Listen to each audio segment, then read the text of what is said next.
welcome everyone to the weird and wonderful side of YouTube, where Matsimus has gone slightly crazy and decided to do a video comparison of tanks equivalent to dogs.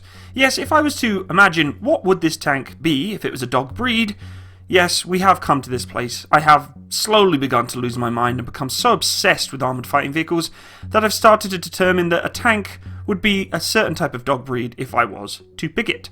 So, we're going to pick a vehicle, pick a dog breed, and try and compare them both and see what the equivalent is. Yes, I know, feel free to hit that dislike button straight away here, folks, because I literally have lost my mind today, but I like having some fun, and I hate doing too much serious on my video, and lately I've been doing a lot of serious, so it's time to just get absolutely, well, fucking ridiculous.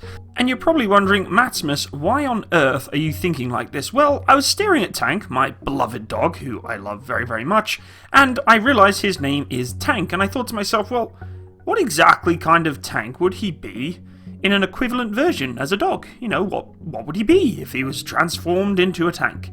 Well, this footage pretty much describes how I would feel my dog would be. He would be a Leopard II, pretty much for the fact that, well, he's beefy, he's pretty strong, he loves the snow like these ones do because he is a Husky cross Shepherd, so German Shepherd cross Husky, and it just kind of fit quite nicely, you know, and then it got me thinking, hold on a second. We could do this for all tanks. So I started becoming crazy and did so. So let's get started with the first main battle tank that I would compare to a dog breed. So as we're on the topic of Leopard 2s, let's be honest here, the German Shepherd really does match the Leopard 2 quite nicely. First of all, the German Shepherd is quite an elegant looking dog, I find, and honestly their discipline is quite highly rivaled. They're used in multiple different forms in the military world and in civilian world. Police, you know, guarding camps, and just being, you know, potential attack dogs for countries. Now the Leopard 2 kind of brings along that same persona. You know, Germany has a lot of peacekeeping missions that have been going on around the world in terms of, you know, protecting those who need support, etc, etc. A lot of countries utilize the Leopard 2, a lot of countries utilize the German Shepherd as their dog of guard and breed, and also it just looks badass. I mean, come on guys, the Leopard 2 looks absolutely amazing when it's fully set up, and it just matches well because it's bloody German and they're made in Germany, so you know it makes sense. The dog itself is an absolutely fantastic breed, and if not my favourite dog breed of all, and the Leopard 2 is very close in terms of one of my favourite tanks in the world. In fact, it's in second place, so to me it just fit quite nicely. Next up, the one you've probably all been waiting for, the M1 Abrams. Yes, we're not going to talk about specific model or variant compared to a dog breed, but some of you are going to be quite aware that it's a no-brainer. We know exactly which dog this is going to be. The American Pit Bull. And no, before you even think about this particular person, do not go there. I do not mean this absolute fool, I mean the dog. Yes, the Pit Bull has quite a bit of stigma, should we say, behind that breed, because the Pit Bull has been involved in lots of different news stories of babies being attacked and people being attacked by Pit Bulls, blah blah blah. But at the end of the day, guys, the Pit Bull is a very respectable dog. I have had multiple people that I've spoke to in the past say they absolutely love their Pit Bulls, very respectable dogs. They're not as they're, you know, portrayed to be as these horrible evil dogs, but when they can be evil and when they want to be nasty, Pit Bulls can really pack a punch in terms of their bite and their ferocity, and just like the M1 Abrams, it matches quite nicely. Now the American Pit Bull is one of those sort of short stumpy dogs, and it really doesn't show the same sort of image as the M1 Abrams, this big gigantic lugging heavy bugger. However, the Pit Bull still has that powerful image that says, you know what, if you really piss me off, I'm going to do something pretty gnarly to you, and that is pretty much what the M1 Abrams says too. Now it's time to head to Russia, and another one of my favourite breeds. Luckily I was blessed to have a dog crossed with the two, but the Siberian Husky is one of the most beautiful dogs I think in the entire world.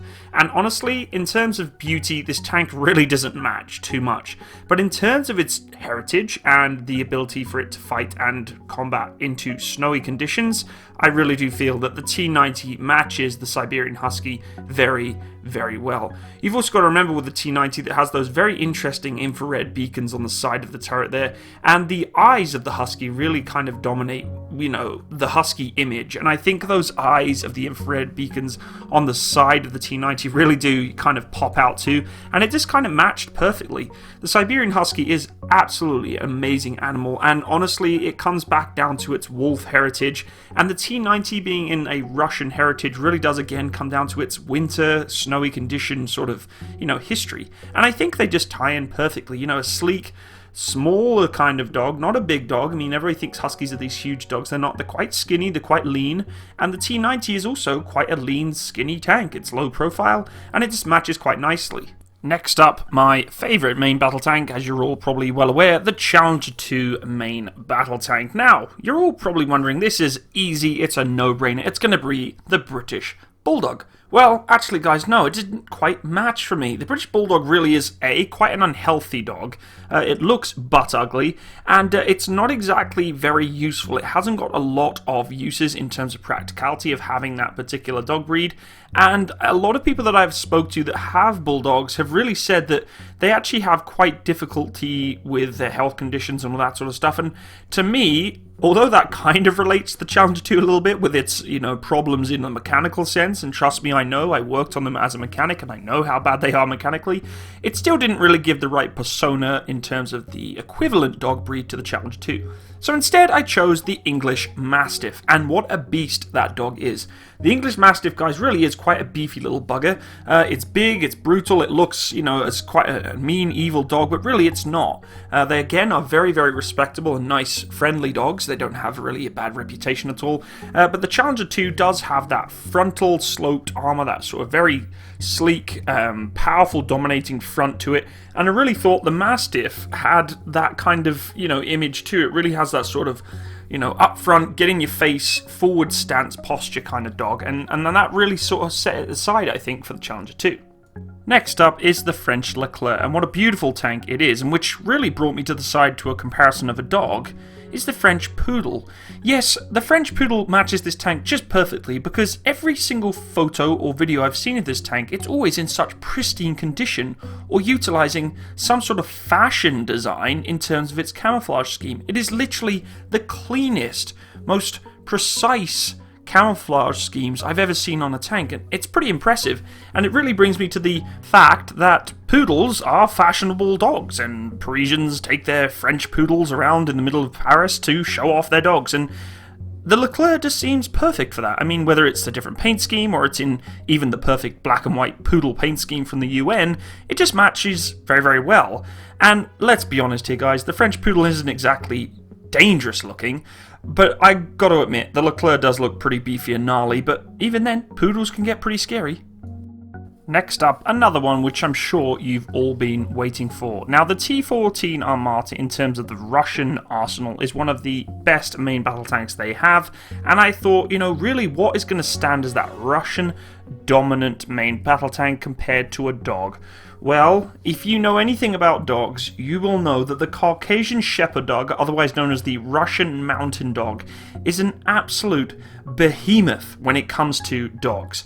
And you've seen the pictures of the gigantic mega dogs that you think have been photoshopped.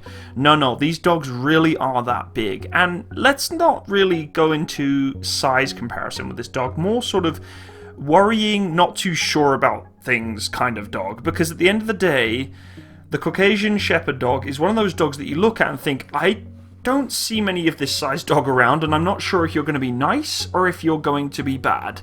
And let's be honest with the Armada, it's kind of the same thing. We're really not too sure in the Western world what to think of the T-14 Armada. We know it's new, we know it's something we don't see much of, and it's something that could be quite scary and deadly if we really pissed it off. Similar to the M1 Abrams, it does have quite a history behind it with the pit bull. Same kind of thing really with the Caucasian Shepherd dog. You see the pictures of them, showing these gigantic teeth, and you see them, these big old guard dogs that could rip your head off and all this sort of stuff. This particular photo actually makes me quite nervous, but this one also really entertains me, and I really thought just putting some guitars in there really fixed it quite nicely. However, at the end of the day, it might be as soft as a kitten in the middle of Moscow, I'm not too sure, but I thought it matched the T-14 Armata very, very well. Okay guys, well I think that's it for today. I've gone over most of the main battle tanks that are prominent. I'm sorry if I haven't done all of them. If you do enjoy this particular topic and you want me to do a part 2 of this video, please leave a comment in the comment section below. Maybe I'll do the Type 99, the Ariete, some other main battle tanks that are out there that I'm sure many of you are going to request for me potentially to do dog comparisons to. And I completely understand if you despise the video and think, Matsimus, what are you playing at? This is ridiculous. And sometimes, guys, you got to realise I like to have some fun with my channel. It's not always serious and talking about the technicalities and reviews of vehicles all the time. Sometimes I just like to be dumb and stupid, have some fun on my channel, and this was kind of where I was at. I love my dog, and he is unfortunately getting quite old now. He's getting around 10 years old, and as you can see, he's having a great old time here. This was actually a little while ago with another family member's dog, and he's just a big suck. I mean, God, he is just a total baby, gives up straight away, but he is getting old, so it's a little sad to see potentially I may lose my boy Tank there. So, but guys, I hope you enjoyed today's video, and like I said, I'll understand if you don't. It's just have a bit of fun, and if you do want me to do part 2 of this, feel free to leave it in the comment section below, and we'll try and work on it. Hope you have a wonderful day, guys. All the best from me and Tank. Bye-bye.